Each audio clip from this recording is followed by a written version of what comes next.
para tudo que está fazendo aí, vem comigo nesse vídeo, fica até o final que você não vai se arrepender. A gente começa o vídeo aqui com uma excelente notícia, pessoal, aqui no país, do lado do nosso, na Argentina, os nossos irmãos aqui, a gente vê que o partido do Javier Milei sai vitorioso nas eleições legislativas que aconteceram ontem.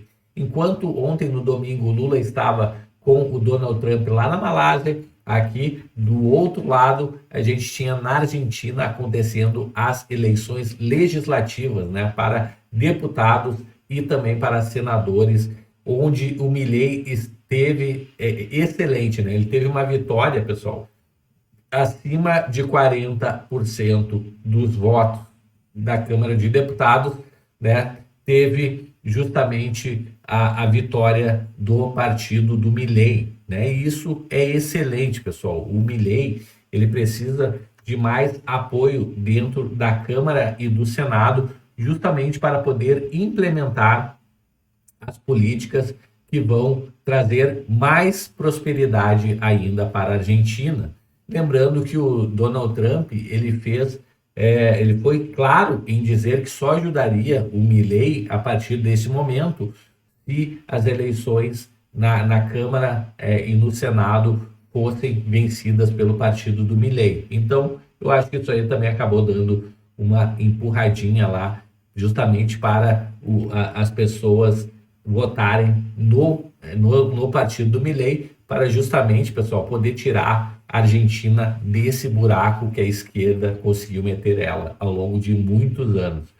Então, partido do Milei, Liberdade Avança, conquistou 40,8% dos votos na Câmara de Deputados, né, em eleições de meio de mandato na Argentina.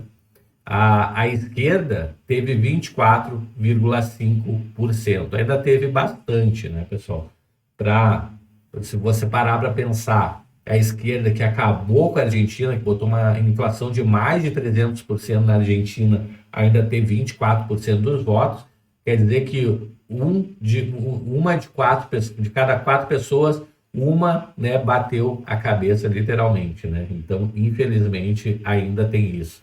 Com mais de 90% dos votos apurados, o Milei deve conquistar, né, 64 cadeiras. Isso aí não tinha acabado ainda ontem a eleição, mas o Milei já tinha ganho, tá, pessoal? Por isso que ainda está no passado. O resultado representa uma forte vitória do Milei, cujo partido, junto com seus aliados, precisava de 86 votos na Câmara para impedir que a oposição anule vetos presidenciais, tá? Então, pessoal, não sei se você lembra na época do Bolsonaro, mas o Bolsonaro, logo que assumiu, ele não tinha a maioria da Câmara, nem do Senado, né? E foi muito difícil do Bolsonaro agir, né, pessoal? Ele criava as MPs lá, as medidas provisórias, e caducavam. Toda hora tinha que responder para Alexandre de Moraes, 24 horas, 48 horas, responda isso, responda aquilo.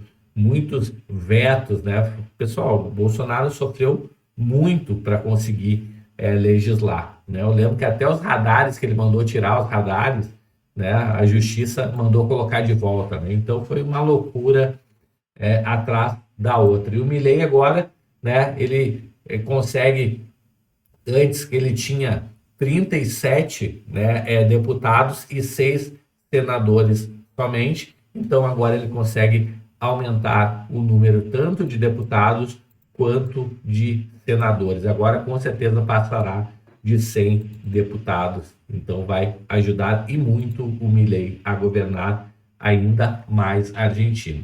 Pessoal, próxima notícia que a gente traz aqui é justamente do Eduardo Bolsonaro comentando uma matéria tendenciosa da CNN falando sobre ele. Vamos ouvir aqui o Eduardo. E a gente volta para cá, Gustavo Uribe. Hoje a gente está podendo Só uma aparecer observação. bastante aqui. O deputado tem toda a razão nas análises e avaliações dele. Mas a gente não costuma chamar Eduardo Bolsonaro de exilado, porque ele não é exilado. Ele não era nem investigado quando ele foi para o exterior. É uma percepção. Eu não era nem investigado. Eu fui para o exterior, estava o líder do PT pedindo meu passaporte e o Moraes mandando para a PGR se manifestar. Em 5 dias a PGR não se manifestou porque estava esperando eu retornar para o Brasil para dar o bote, para me humilhar e tirar qualquer possibilidade que eu pudesse de fazer o meu trabalho lícito internacional, como o próprio PGR depois falou, né, depois de 18 dias, mas falou, e o Alexandre de Moraes no mesmo dia arquivou. Mas isso para vocês parece que não é nada, né? É motivo de risada. Do deputado, o deputado Eduardo discurso. Bolsonaro saiu do Brasil porque quis, por escolha própria. É deputado licenciado hoje. Porque eu quis escolha própria, porque não é você que está respondendo a até 12 anos de cadeia por abolição violenta do Estado Democrático de Direito. A acusação e o inquérito só vieram depois que o secretário Marco Rubio disse que estava analisando sanções contra o Moraes.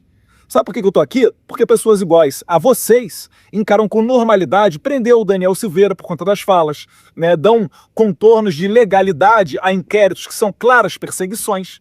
E é por isso que eu estou aqui fora, porque se eu retornar, sabe o que vai acontecer? Eu vou para a cadeia e vocês, como bons lambibotas do governo, vão dizer que foi uma prisão justa. É por isso que eu estou aqui fora, não é por outro motivo não, tá? Pessoal, olha que loucura, né? Como tem um viés esquerdista, obviamente, né? O governo deve injetar dinheiro nessas emissoras, então você tem que ter muito cuidado com o tipo de informação que você consome. Justamente a gente vê informações tendenciosas de grandes canais aí em função da esquerda, né? Então a gente viu que o Eduardo realmente, né? Ele se voltasse para o Brasil, ele teria o passaporte apreendido. O líder do PT já tinha pedido essa apreensão do passaporte e teria sido processado com toda certeza, né? Então ele foi lá, inclusive ele ficou só com a roupa do corpo lá, depois teve que comprar todas as roupas lá, justamente porque se ele voltasse, ele estaria em apuros. Próxima notícia aqui, pessoal, a gente vê o Aldo Rebelo, ele falando do 8 de janeiro e dizendo que o 8 de janeiro não passou de um pretexto para tirar Bolsonaro das eleições. Vamos ouvir. Sua opinião sobre o presidente Bolsonaro, ele é um democrata? Foi deputado dentro dessas regras, foi eleito presidente dentro dessas regras e, na minha opinião, respeitou até o fim. Eu acho que essa ideia de que ele liderou uma tentativa de golpe, eu acho que não se sustenta, a não ser como pretexto para retirá-lo da eleição. Ah, mas ele pensou em dar um golpe. Se você for aqui atrás de todo mundo que pensou em dar um golpe de um lado ou do outro, professor, vai ficar muito pouco inocente para contar a história. Voltando, nesse sentido, a sua interpretação do processo que está ainda em tramitação, porque são vários núcleos, de acordo com a tese da acusação do Ministério Público Federal em relação aos acontecimentos de 8 de janeiro de 2023, é um equívoco porque ele parte de um princípio equivocado basilar, na sua leitura, que não houve uma tentativa de golpe e nem um ataque a uma abolição violenta à social-democracia de direito, as teses principais, né, do Código Penal lá do 359 ELM, abolição violenta do social-democracia de direito, golpe de Estado, formação de organização criminosa armada, etc. O senhor descreve isso? Aqueles turbulentos do 8 de janeiro, você qualificar como golpistas, isso não é uma coisa séria, professor. Sinceramente não é. É muito pior do que um equívoco. Eu fui presidente da Câmara, a Câmara foi alvo de uma invasão de 650, 680 sem terra. Quebraram tudo, depredaram, quebraram tudo. Quebraram o busto do Mário Covas, a cabeça rolou para um lado, o tronco rolou para o outro, quebraram o caixa eletrônico. Não chamei ninguém de golpista. Não chamei nenhum deles de terroristas. Chamei de arruaceiros e pedi para o Ministério Público entrar com ação de indenização do patrimônio da Câmara. Quantos foram presos, professor? Nenhum.